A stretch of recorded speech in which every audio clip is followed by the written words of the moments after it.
اسی کو نبی صلی اللہ علیہ وسلم نے بیان کیا، یا بنی آدم کلکم خطاؤن، اے بنی آدم، اللہ فرماتے ہیں تم میں سے ہر شخص غلطی کرتا ہے، وخیر الخطائین التوابون، سب سے بہتر غلطی کرنے والے وہ ہیں جو توبہ کر لیں۔ تو کعب ابن مالک کو جو اتنا بڑا مقام ملا، اگر وہ غلطی نہ کرتے تو یہ مقام ملتا؟ اس لیے علماء کہتے ہیں بعض دفعہ انسان گناہ کر کے ایسے مقامات تک پہنچ جاتا ہے جہاں تک وہ نہیں پہنچتا جس نے گناہ نہ کی ہو۔ یہ عجیب بات ہے نا، یہ باتیں بتائی نہیں جاتی۔ کیوں بتائی نہیں جاتی؟ کہ اس بہانے لوگ گناہ نہ کرنا شروع کر دیں۔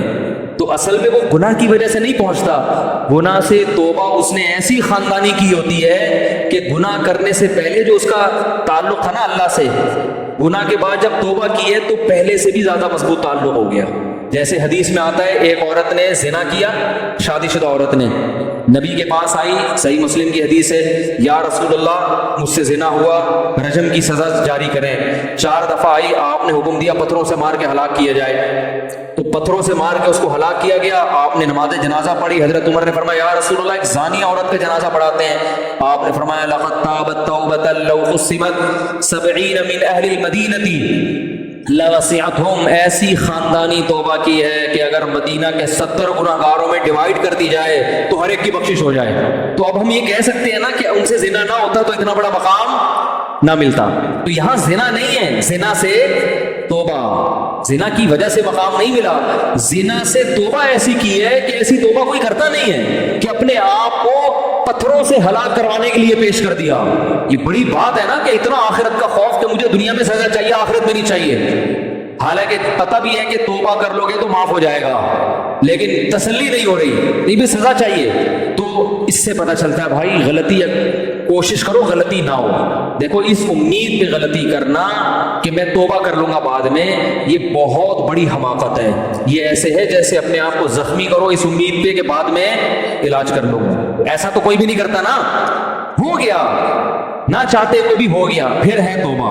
تو کعب ابن مالک نے یہ سوچ کے تھوڑی غزوہ تبوک سے پیچھے رہ گئے تھے کہ بعد میں توبہ کروں گا، بلکہ وہ تو شیطان نے ورغلایا، اور کھیتیاں پکی ہوئی تھیں، پورے سال باغ پہ محنت کی تھی، گرمی تھی، اب کھجور کھانے کا وقت آیا، سارے سال کی محنت ضائع ہوتے ہوئے نظر آ رہی ہے کہ تبوک میں چلے گئے تو، اور پھر یہ بھی سوچ رہے ہم تو ہر جنگ میں شریک رہے ہیں تو اس میں نہیں گئے تو کیا ہو گیا۔ اس طرح سے شیطان نے کیا کیا، روک لیا۔ تو شیطان کو پتا ہوتا نا کہ ایسی خاندانی توبہ کریں گے، وہ کہتا بھائی آپ جائیں، وہ کیا کہتا، بولو بھائی، شیطان نے قسم اٹھائی تھی نا اللہ سے کہ ان سے نافرمانی کرا کے چھوڑوں گا، تو اللہ نے بھی کیا فرمایا، دوسری روایت میں آتا ہے کہ جو توبہ کرے گا میں اس کو معاف کر دوں گا۔ تو شیطان اپنا کام کرا رہا ہے، آپ اپنا کام کرو۔ شیطان اگر پچھاڑ دیتا ہے تو توبہ کر کے اللہ کو مناؤ دوبارہ۔ تو کعب ابن مالک کی جو اتنا جو عزت ملی اس لیے کہ غلطی کا اعتراف کیا، جو سزا مل رہی ہے اس کو اللہ کا حکم سمجھ کے برداشت کیا، اتنا بڑا مقام مل گیا ان کو جو غزوہ تبوک میں پیچھے رہ گئے تھے۔ منافقین نے کیا کیا اور مخلصین نے کیا کیا، اب دونوں کا آپ دیکھیں۔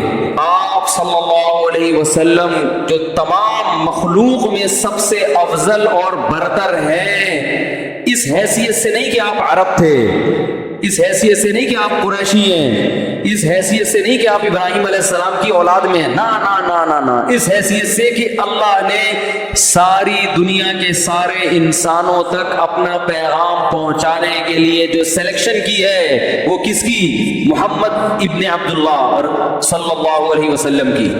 تو اس حیثیت سے اگر اللہ کے نبی کی پیروی ہوگی، آپ کو راضی کریں گے، تو اس میں اللہ پہلے ہوگا، نبی بولو بھائی بعد میں، کیونکہ اس میں اصل مقصد کس کو راضی کرنا ہے، اللہ کو، اللہ کی رضا کے لیے نبی کو راضی کیا جا رہا ہے۔ منافق کیا کرتے تھے کہ جب تبوک سے واپسی پر وہ یہ دیکھا انہوں نے، بلکہ بعض مخلص صحابہ بھی جو غزوہ تبوک میں پیچھے رہ گئے تھے، منافقین نے کیا کیا اور مخلصین نے کیا کیا، اب دونوں کا آپ دیکھیں۔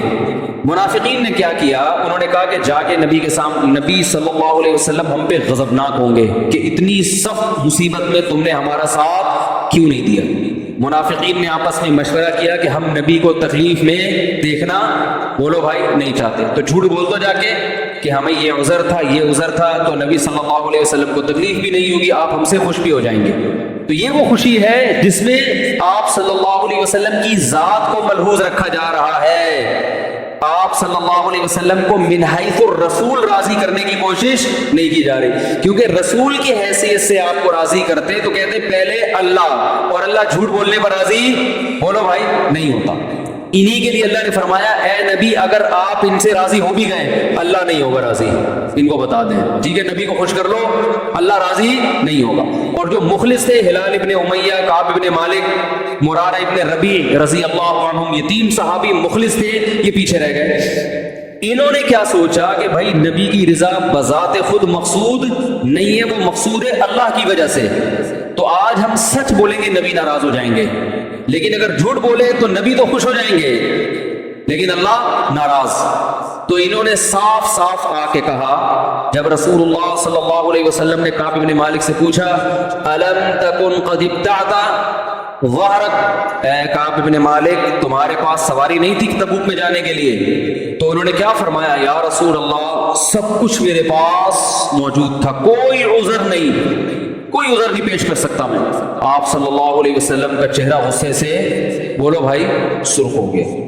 دیکھو تکلیف ہو رہی ہے نا آپ، لیکن کعب بن مالک کیا سوچ رہے ہیں، بھائی اگر اللہ کو ناراض کر کے اللہ ناراض ہو جائے گا، میں بھی، وہ فرماتے ہیں کہ مجھے اتنے لوگوں نے ورغلایا کہ جھوٹ بول دو، کہ قریب تھا کہ میں بھی کچھ، بھائی نبی کی یہ تکلیف تو نہیں دیکھی جاتی تھی نا صحابہ سے، تو وہ کیا کہتے ہیں، میں نے کہا یا رسول اللہ کوئی عذر میرے پاس نہیں۔ آپ کا چہرہ انور غصے سے کیا ہو گیا، سرخ، اور آپ نے فرمایا قم، اٹھ جاؤ یہاں سے۔ صحابہ کے لیے یہ جملہ پہاڑ سے کم نہیں تھا، جتنا ان کو عشق و محبت تھی نا نبی سے، ان کے لیے یہ جملہ، یہ کہنا آسان ہے، جس پہ گزری ہوگی وہ جانتا ہے اس جملے کا وزن کیا تھا۔ قم حتی یقضی اللہ فیک، ان بچوں کو کنٹرول کریں بھائی، یار مسجد کے کوئی خادم ہے نا، اوپر جا کے ذرا بچے شور بچا رہے ہیں۔ قم حتی یقضی اللہ فیک، اٹھ جاؤ یہاں سے، اللہ تمہارے بارے میں فیصلہ کرے گا۔ اور یہ بھی نہیں کہ وقتی جذبات ہو، آپ صلی اللہ علیہ وسلم نے تینوں صحابہ کے بارے میں حکم دیا کوئی ان سے بات چیت نہیں کرے، اتنا سخت بائیکاٹ کروایا کہ فرماتے ہیں کہ ہمارے لیے مدینہ کی گلیاں اجنبی ہو گئی تھی، حتیٰ کہ ان کی بیویوں نے بھی نبی سے آ کے پوچھا یا رسول اللہ ہمیں ساتھ رہنے کی اجازت ہے؟ آپ نے فرمایا تم بھی علیحدگی اختیار کر لو، بیویوں کو حکم دیا۔ دو صحابی تھے، ان کی بیویوں کو بوڑھے ہونے کی وجہ سے خدمت کی اجازت دے دی، باقی کعب بن مالک جوان تھے، ان کی بیوی کو بھی حکم دیا علیحدگی اختیار کر لو۔ یہ وہ لوگ تھے جو ہر جنگ میں نبی کے ساتھ شریک رہے ہیں۔ کیسے ان کے دل میں خیالات آئے ہوں گے کہ یار ہم نے بدر میں بھی ساتھ دیا، ہم نے احد میں بھی ساتھ دیا، ہم نے خندق میں بھی ساتھ دیا، شیطان ورغلا سکتا ہے نا، ایک جنگ میں اگر ہم پیچھے رہ گئے تو ہمارے ساتھ معاذ اللہ یہ سلوک ہو رہا ہے۔ تو کعب بن مالک رضی اللہ تعالی عنہ غزوہ احد میں بھی شریک رہے، غزوہ خندق میں بھی، وہ کہہ سکتے تھے میں سب میں شریک رہا، تو میرا ایسا بائیکاٹ کہ مجھے کہا جا رہا ہے مجلس سے اٹھ کے چلے جاؤ۔ ہم جیسے نالائق ہوتے تو کیا حال ہوتا ہمارا، ذرا ذرا سی بات پہ کیسے ہم لال پیلے ہو جاتے ہیں۔ وہ چلے گئے اٹھ کے، کیوں؟ اس لیے کہ وہ نبی کی ذات کو نہیں دیکھ رہے۔ بھائی کسی سے ذاتی جب مسئلہ ہو، کسی سے ذاتی محبت ہو، ذات کا مسئلہ ہو، تو وہ اتنا برداشت بولتے کیوں نہیں کرتے، باس کو برداشت نہیں کرتے لوگ، وہ یہ